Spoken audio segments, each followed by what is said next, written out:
Okay, let me start. I have been admonished by Joe Stromberg to make you aware of the fact that today is Jefferson Davis' birthday. So, otherwise... Will there be a cake? I think we will have to ask Joe Stromberg if he provided the cake.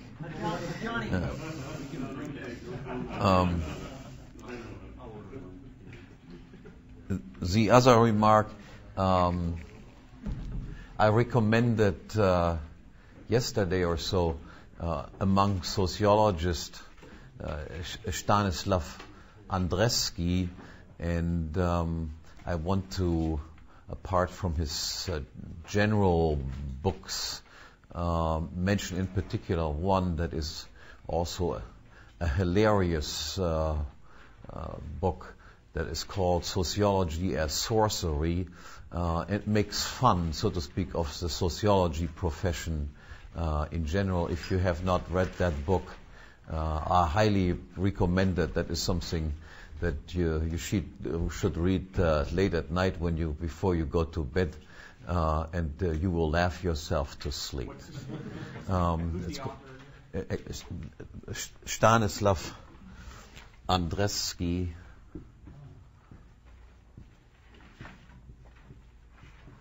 And the book is called Sociology as Sorcery.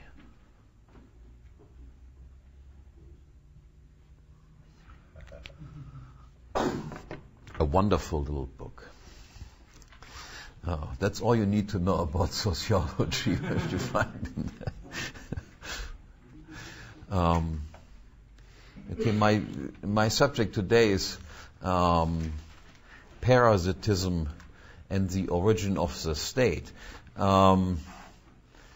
So far, one important element has been missing in my reconstruction, so to speak, of the present world. We have seen what the nature of man is. We've talked about property, division of labor based on property, the development of money, capital accumulation, law and order production, and the natural order resulting out of all of this. And now we have to come, so to speak, to the disturbing elements that developed in history. Those events that somehow took the natural tendencies of its path and deviated history from its natural course, so to speak. Again, let me begin by reminding you why we had this tendency towards a natural order. The fundamental insight was that division of labor and human cooperation is beneficial for all people who participate in it. Division of labor implies higher productivity and provides mankind with a reason, so to speak, to peacefully cooperate with each other. Otherwise, if there would not be this higher productivity associated with division of labor, we would indeed get some sort of permanent war of each against each other. Mises writes, for instance, if it were not for this higher productivity of labor based on division of labor, men would have forever remained deadly foes of one another, irreconcilable rivals in their endeavors to secure a portion of the scarce supply of means of sustenance provided by nature. Each man would have been forced to view all other men as his enemies. his craving for the satisfaction of his own appetites would have brought him into an implacable conflict with all his neighbors. No sympathy could possibly develop under such state of affairs.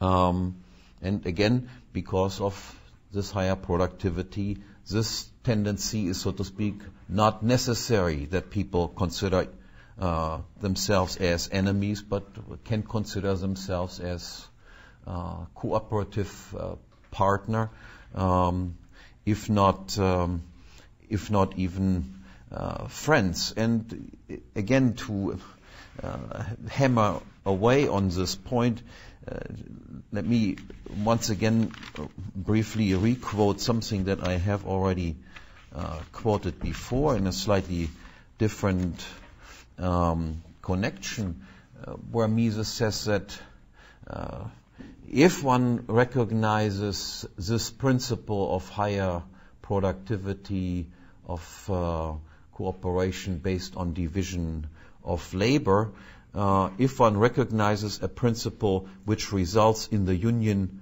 of all Germans or all proletarians and all forms of special nations, races or classes out of individuals, then this principle cannot be proved to be effective only within the collective groups. The anti-liberal social theories, the theories that somehow emphasize that there must be conflict between humans, the anti-liberal social theories skim over the problem by confining themselves to the assumption that the solidarity of interests within the group is so self-evident as to be accepted without further discussion, and by taking pains only to prove the existence of the conflict of interests between groups and the necessity of conflict as the sole dynamic force of historical development. But if war is to be the father of all things, the fruitful source of historical progress, it is difficult to see why its fruitful activity should be restricted within states, nations, races, and classes. If nature needs war, why not the war of all against all, and why merely the war of all groups against all groups? Now, at this point, before I come to my genuine subject here, let me make you aware of the fact that, of course, this principle that people can cooperate peacefully with each other to their own advantage does not necessarily mean that all groups have to live in immediate neighborhood with each other. That is, even if people, so to speak, dislike each other, recall, if people hate each other for various other reasons, then they can still peacefully cooperate with each other from some sort of distance. That is, to accept the principle of peaceful cooperation does not at all imply the advocacy, for instance, of multicultural societies. Multicultural societies might indeed, and likely will be, extremely dangerous institutions because people who are ethnically different, culturally different, do not necessarily like each other very much. But from a distance, from a physical distance, again, there is this overriding solidarity of mankind as a whole. That is, we can all benefit from each other, peacefully cooperating with each other, without any need to have multicultural societies on any point on the globe. Now, so far, I have concentrated in all of my talks, with brief deviations, on what we might call productive activities. And let me briefly explain again what I mean by productive activities in order to contrast productive activities